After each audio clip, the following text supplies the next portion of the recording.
Greetings. This is Michael Erlewine. I'm the founder of the All Music Guide, allmusic.com. It's the largest collection of music reviews, ratings, and discographies on the planet. The following interview is part of the Michigan Music Project.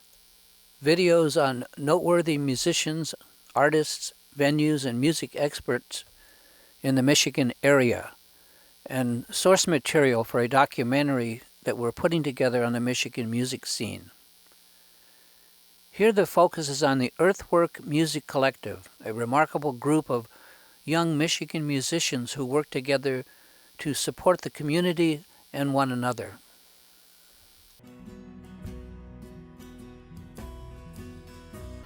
I think for me to explain what it means to me would be easier for me to start on how I started into it. Sure. Which was firstly as a fan of the music, because I had joined Milish once I got to Western Michigan University. I ended up meeting Tyler Duncan and eventually joined Milish, and it was my first time. That was actually the first time I was in a professional music group, and it was the first time I had been invited to folk music festivals. And I think the first one was Farm Fest, probably around 2003. Yeah, that sounds about right. I think 2003, Milish played at Farm Fest, and it was my first gig with them. And I actually forgot my cymbals to the first gig, so I was young and green. And the headliners of Farm Fest that year was Steppin' in It with Seth Bernard and Daniel Kahn. And that was my first time hearing of any of these guys, even hearing the names. But some of my bandmates knew about them. And I remember we were checking them out. It was like they were the Saturday night band on the main stage. And that was the first time where I realized, like, wow, these guys are like actually really serious musicians, and they obviously have this following. Look at how they're relating to the people in the audience. So that was Farm Fest there, and then I played another festival with Milish called the River Fest Folk Festival in Manchester, Michigan. And Seth and May were also playing it as a duo. And I think the Milish set was during the day, and I remember Seth and May came and watched us, and that was the first time I had met them, but I remember seeing Seth anyways on stage at Farm Fest, and they were both like sitting on the ground. We were playing in some like tent, and they caught our set and came up and introduced themselves to us after the set, and invited us to play at Earthwork Harvest Gathering, which also must have been 2003, 2004. So Milish came and played Earthwork Harvest Gathering that year, and it was really my first time experiencing a folk music festival like that, so I'd already been to maybe like one or two, Farm Fest and River Folk, and now I'm seeing what Harvest Gathering was with all these musicians, and starting to get like the idea of what Earthwork music was about and the people that were involved with it. People like Bob Russell and you guys and Bob Bernard, and the idea that you'd come and they were serving food on real plates and using real silverware, but you'd have to, and then you'd wash it yourself afterwards and put it on a drying rack, which was like that was something new to me, going to a music festival. I'd never seen that before, and it was like really amazing food. And anyways, at that harvest gathering, I remember Milish had a really great set and people were really receptive. But then that night in the barn, Seth and May played with their band, the Copper County Quintet, with Drew Howard, Andrea Moreno-Beals, and Dominic on the bass. And that was my first time seeing Seth and May perform together. And I remember this moment of when, let's see, Seth played the Song of the Burrowing Owl, and then right after that, May played her song, Waiting. And I was sure that, like, May didn't even write that song. You know, I was sure that it was something out of the 50s or 60s, some old soul tune. It was like, you know, both of those two songs right in a row were just mind-blowing. And I was just standing there in the barn and watching this. And this was when May was really new to performing, I think, on this kind of scale. And she seemed pretty shy up on stage, and the whole band was just there, like, kind of supporting her. You know, Seth was wearing, like, this white suit. Everyone was looking really good. And I remember just being completely blown away because I guess also I grew up listening to folk music and country music because of my dad and my parents, who would listen to people like Nancy Griffith and John Prine and Guy Clark and Steve Goodman. So I could identify with singer-songwriters and had just been listening to it for so long. But anyways, ended up being blown away by that performance and those two songs specifically, so much that like the next morning I remember sitting down and I had to like write about it in some journal and just like saying these people, especially Seth and May, are just like, these are some incredible musicians and I've never seen anything like this. I had been in music school at that point, so I'd been hanging out with the academic music crowd and jazz musicians. So it was a different, very different vibe from that, because in music school there's kind of a competitive vibe, and in jazz, and a lot of times there is. And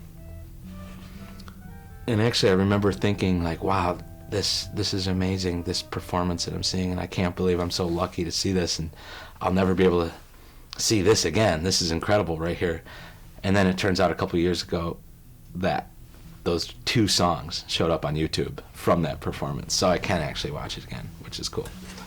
But so after that, I came home with 2 albums because May's album Heart Song had just come out, and Seth's album Being This Being had just come out.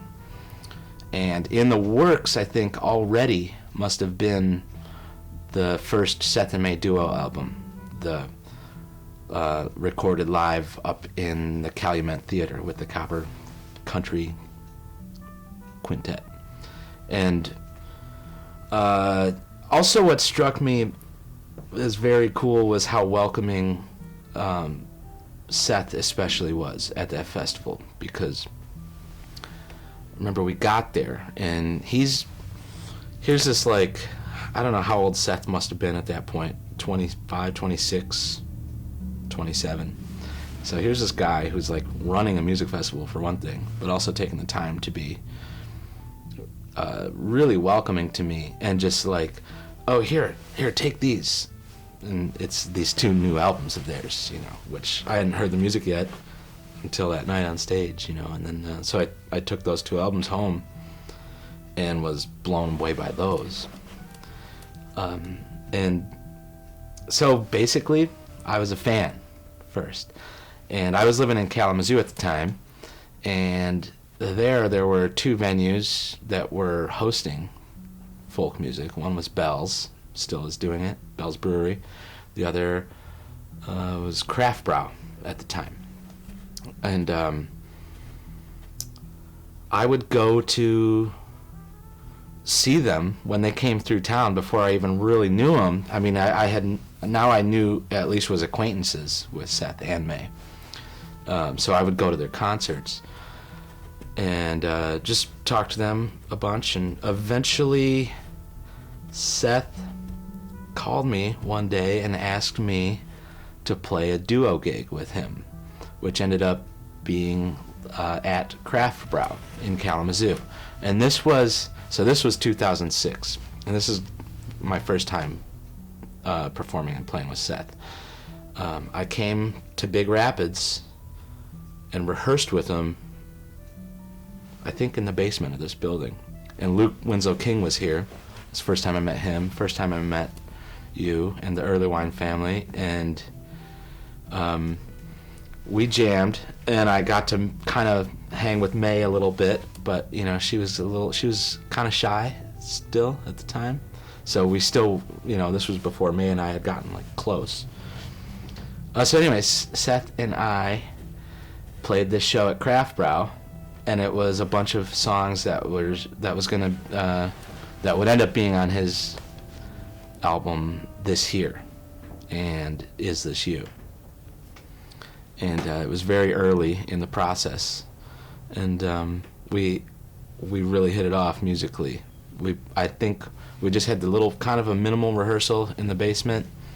I think we had a little bit of a rehearsal right before the gig, and then ended up playing a great show. And Ian Gorman was on sound, running sound for that live show, and he recorded it, and actually we got a nice recording out of it. So I guess from there, this is okay that I'm going on so long about this, right? It's fine. I'm going to adjust. Yeah. I need to get more headroom. Let me know if you want to steer anywhere else. No, it's good. One thing that, well, you can keep going, or one question came out of what you said so far. It's going to be a little bit of a non sequitur. Mm-hmm. The idea that you were impressed by the lack of competitiveness that you saw in Earthwork. If there's anything more you can say about that, that's something I wonder about. Why is that? Because most collectives can be very competitive. Yeah, I have never seen any competitiveness in this group. Really only encouragement and nourishment. I think it's got to come from Seth originally. I think he's got to be the inspiring force behind it. And I think from where he must have gotten it from, there's got to be people like Frank Youngman and his dad, you know, all these people that were, I mean, the people like Frank especially, and the Bunce family, you know, David Bunce, and that whole crew that was doing these things when we were kids. They were, you know, I don't know what year Wheatland started, probably the 70s sometime. I think Seth grew up with such a focus put on the community and like nurturing people, not putting them down, that I don't know, I think Seth just kind of led by example in that way. And coming from, you know, being in music school is a seriously competitive vibe with classical musicians and, you know, jazz musicians, I think, which can be healthy, but it's not as pleasant a lot of times, and it can make you feel bad.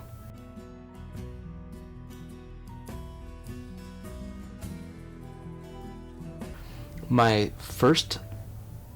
think the first thing I remember about loving music was Michael Jackson, actually, as a kid, and the idea of performing, because I had, you know, videotapes. I had like Michael Jackson Moonwalker, seeing him on stage live, you know, on video, on TV, and definitely getting a kick out of that. And when I was a kid, I would pretend to be Michael Jackson, or, you know, a performer, and I would stand in front of the stereo with like a cardboard guitar and pretend that I was performing a concert in front of people. And I had these uncles, my dad's two brothers, Doug and Bob Shimmin, who encouraged me. They were musicians, and they and my mom and dad kind of saw that I had this attraction to music, and bought me a guitar, and then eventually bought me a drum set. And my one uncle, Doug, was in a band from Detroit called Immigrant Sons, and they were a group that kind of played a mixture of different world music, like Balkan music, Albanian, Greek, some Arabic music influences, mixed, I guess, all being American guys from Detroit, so they had their own influences of growing up loving rock and roll. And that ended up being a big influence on me getting that world music thing, because the drummer from Immigrant Sons is a guy named Mark Sawaski, and he started learning hand percussion on his own, different styles, Arabic hand percussion and some African stuff. And so he would get like the Arabic drum, the doumbek, and I saw that, and he was my idol. I'm probably like 12 years old at this time, and so I would get that. I would want a doumbek after that, and so I got one, and I would learn from him and kind of teach myself. And then he'd get like an African talking drum, and I had to have one then, so then I got one of those. And so then I was at the same time learning all these different styles of music, learning how to play in odd time signatures, and learning traditional Albanian tunes and things like that. And at the same time also loving rock and roll, like like the Red Hot Chili Peppers and Nirvana. And playing rock drums too, and I got drum lessons. My dad got me some drum lessons, and from a jazz drummer. And this was kind of before I was into jazz, but still, he was teaching me the language of jazz drumming and some technique of it, which ended up becoming very invaluable to being able to play things like a simple 4/4 beat in a folk song. Because if you study jazz and the art of the drum set, then you have the sensitivity to really play music with a singer-songwriter, I think. So yeah, and then at the same time I grew up listening to people like Steve Goodman and Nancy Griffith. And playing guitar and singing and learning their songs and singing in my bedroom. So I think that's also important with being able to play with people like Seth and May or Chris Dorman or any of these songwriters, because I can I know what it's like to sing a song while playing guitar too. So I remember they were playing at Bell's Brewery in the summer in the beer garden, which is the big wide open outdoor space, and I think they might have been opening for Green Sky Bluegrass or something, and I went with a bunch of friends just to see the show, because Seth and May are in town. This music is amazing, we got to go check it out, hope they play this song or whatever, fans, and I remember I'm standing by the water cooler to the door that leads out back to the beer garden, and Seth and May are on a set break or something. May walks into the bar or the room, wherever I'm standing, and she says hi to me, and then she says, "Hey, would you be interested on playing on my next album, like recording? I've never had a drummer on any of my albums before, so would you be interested or into it?" And of course I'm like playing it cool, like, yeah, sure, yeah, of course, that'd be great. And then when she, but inside I'm like, oh my God, this person I'm a huge fan of just asked me to play drums on her album. So I kind of like flew home, And that album would be Mother Moon. So, and it was pretty amazing experience. And I had no idea what I was going to do coming in here to do it. I ended up talking to a drumming mentor of mine, a guy named Jeff Maley, who lives in Kalamazoo. Like, I've never done anything with a songwriter like this before. I've done a couple jazz recordings. I made the Millish album. Like, what do I do, And he was like, well, I don't know, you could go Ringo on it, just simple, and don't ever forget about overdubs, all these little bonus sounds, a tambourine on a chorus or shaker, on the last verse or something, We ended up doing that, and May really loved it too, so that was encouraging. We had a really good time. So So yeah, that's all. That's how I got in with May.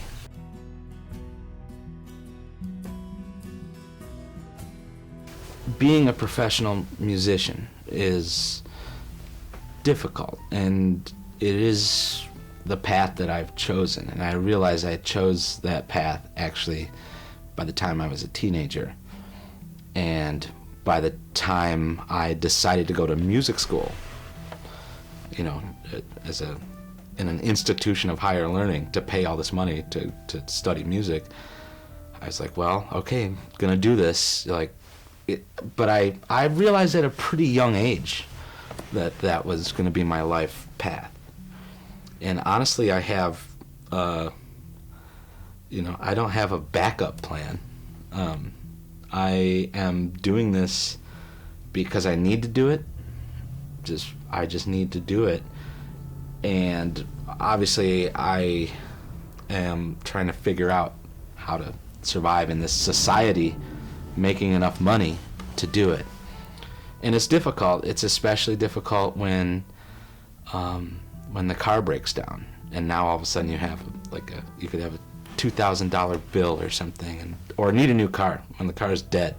It's like, oh, well, how am I going to do this? That's when it gets really difficult, because as a musician, a lot of us are just kind of struggling financially. I think that's probably a age-old thing for musicians, unless you're lucky enough to get to these upper tiers. So I need to do it because I love it. So I've chosen to give up the idea of having a lot of money, working like some kind of quote secure job. I just need to perform. I think for some reason it goes back to watching those Michael Jackson videos of him performing on stage, and I love it. I love performing for people. It's just something inside. I'll get this feeling that if I'm, any time of the day, I can be like, I just want to feel like the stick hitting the bell of a cymbal or something. Need to do it. And it's, and especially if I can do that for people who are listening and watching, who are digging it, that's like the greatest thing for me.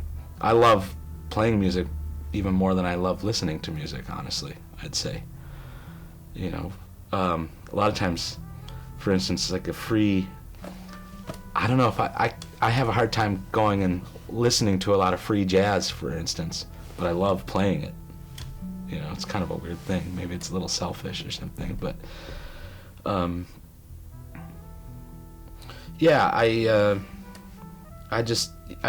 I don't do it for the money, so I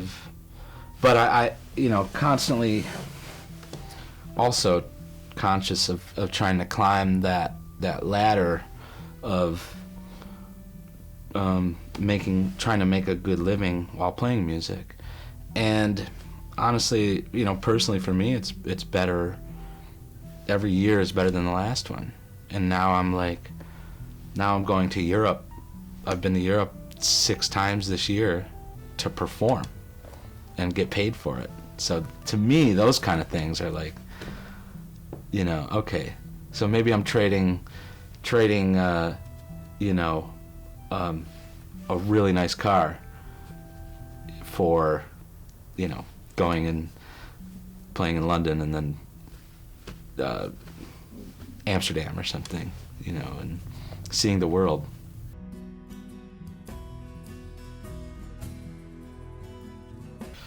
Well, I consider myself a jazz drummer because I've studied the art of the instrument of the drum set and the history of it, and I've studied with the masters.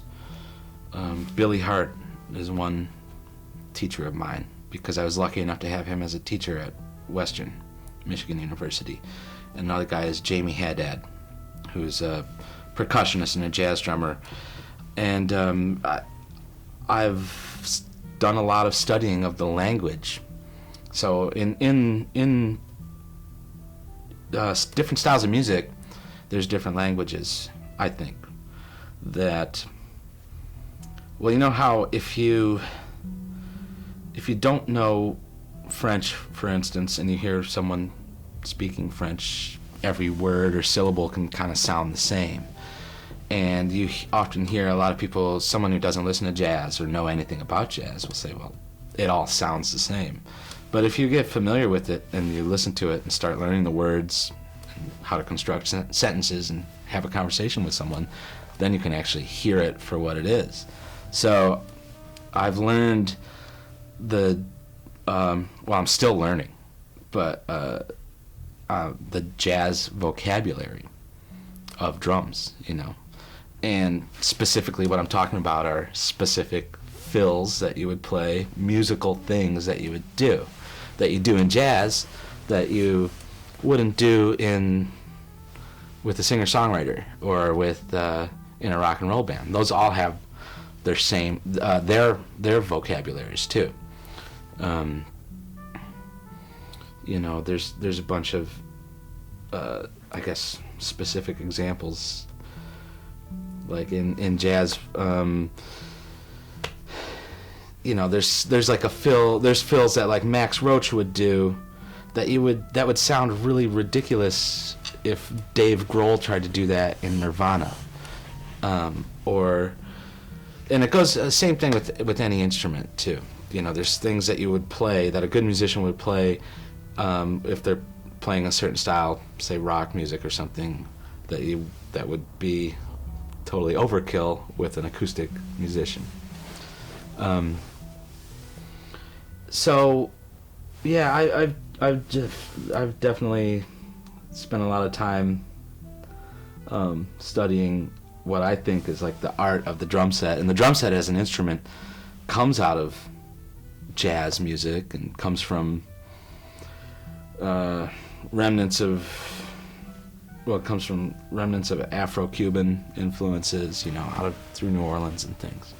So I've gone back because of what I've learned from people like Billy Hart and studied what comes before the drum set, you know, different Cuban music and African music, and realize how that eventually all met up as the drum set. Drum set is kind of an instrument where it allows one person to play parts that several people would have played before on several different instruments. One conga player, a shaker player, a bell player, a bass drum player of some sort. Now you've got it all right here, you know. So I think the goal for me is to get the technique and the vocabulary and the languages down so that when I'm playing, I can speak in whatever musical language I'm trying to speak in without thinking. And definitely when some of the best times on stage is when you're not thinking at all and it's just coming out of you. You don't want to have to think about the stuff, because then, I don't know, I think then you're just going to be late. You know, the minute you have to think of what to play, you're already late. So now there's a lot of times where you do have to think. You have to be conscious of what's happening next in the song. This is the bridge coming up. You got to hit it. So that's different styles of music, I guess, too. Require different states of awareness when you're playing. And when we're recording, you know, a lot of times, for instance, recording with May, I've never heard the song until we're in the studio doing it. And so we've only been rehearsing it for an hour or maybe less, and now it's time to track it. So then you do your best where you're still in a pretty conscious state. You're still thinking about it, but you got to be professional and play the track and get the music done. Now, in another instance where in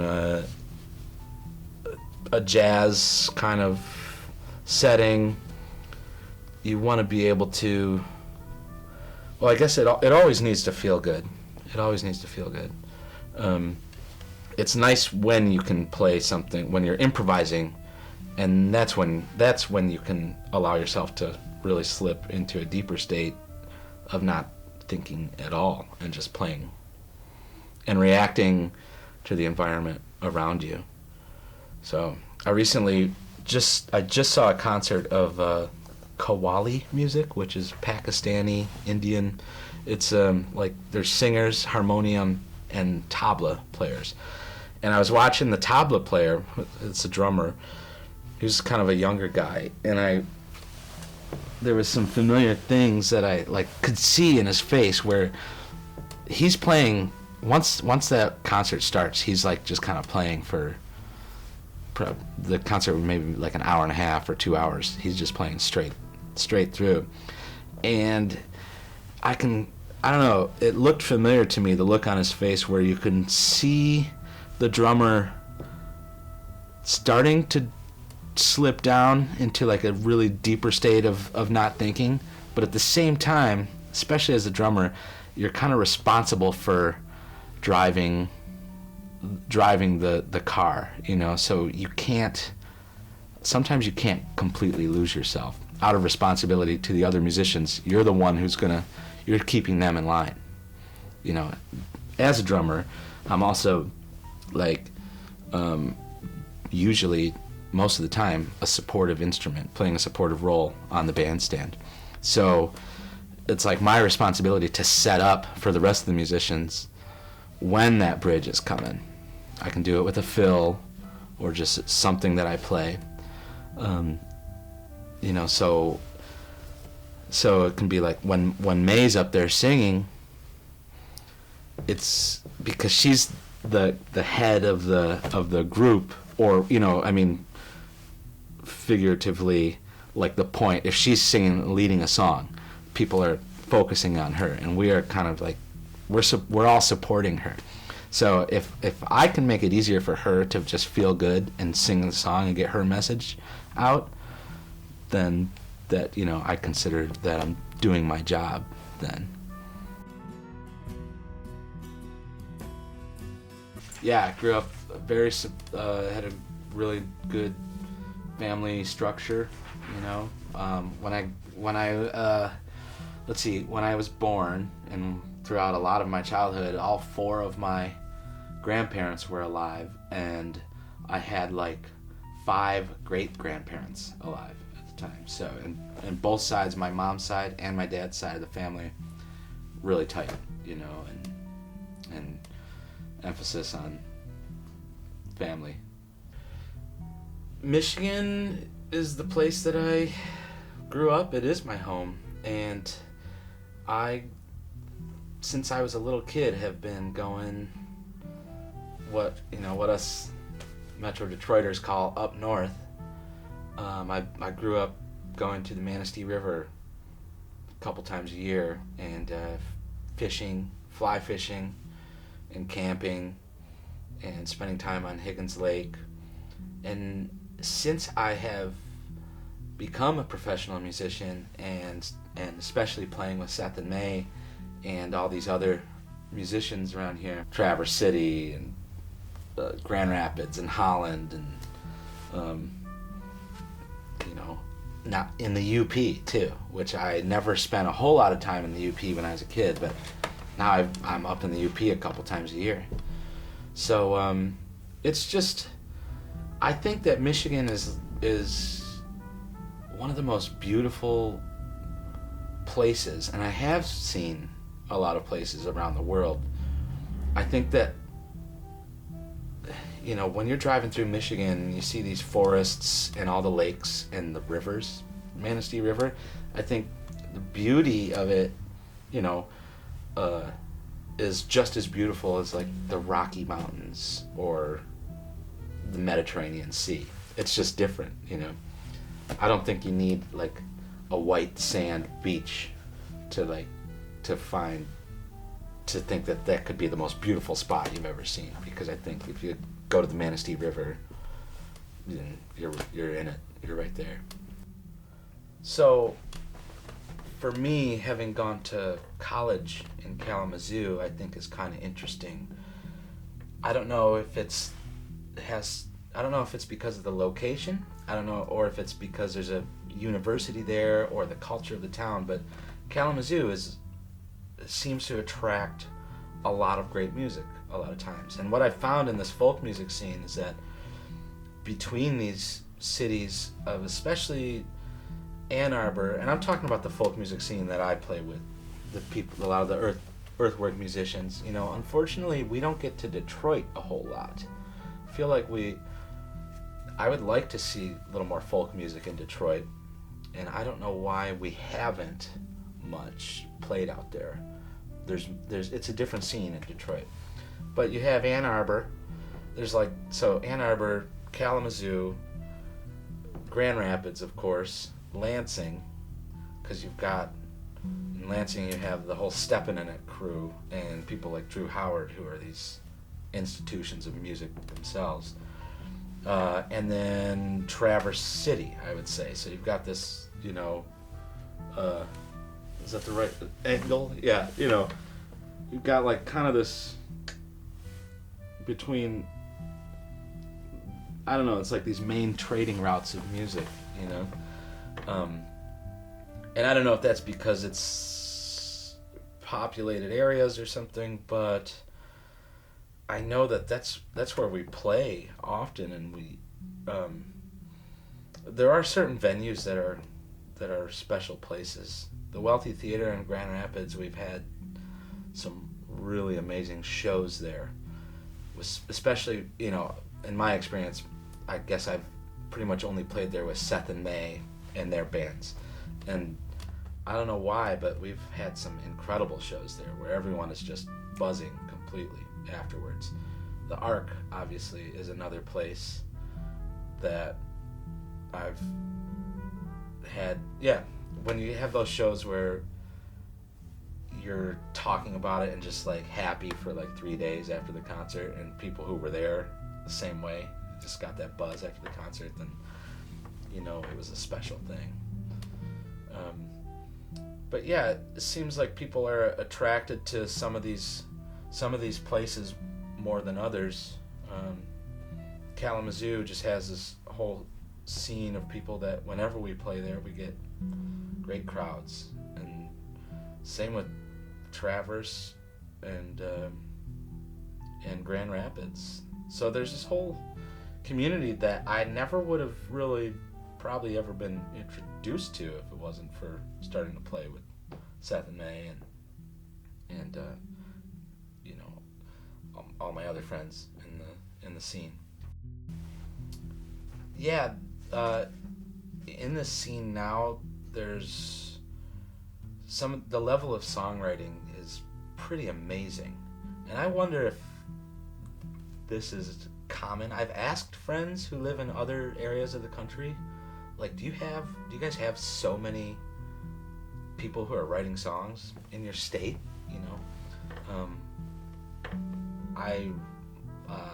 Elizabeth Pixley Fink is someone from Kalamazoo who I did an album with maybe 2 years ago, and I love her album. And Chris Dorman, I was lucky enough to play on one of his albums a few years ago, and it's like I will pretty much everyone I play with, I'll listen to these albums because I love the songs so much, and I'm really proud of what we're doing. And but so now Chris Dorman is out in Vermont, and I think I was asking him, is it like this elsewhere, and generally it's not. So that's the answer I'm getting. I think out in Colorado and out west there's a big bluegrass scene, and our friends Green Sky Bluegrass are playing out west all the time and being really successful. But I don't know. I still haven't found uh, a place where that is like you've got so many songwriters and really good songwriters writing really good songs and making really good albums.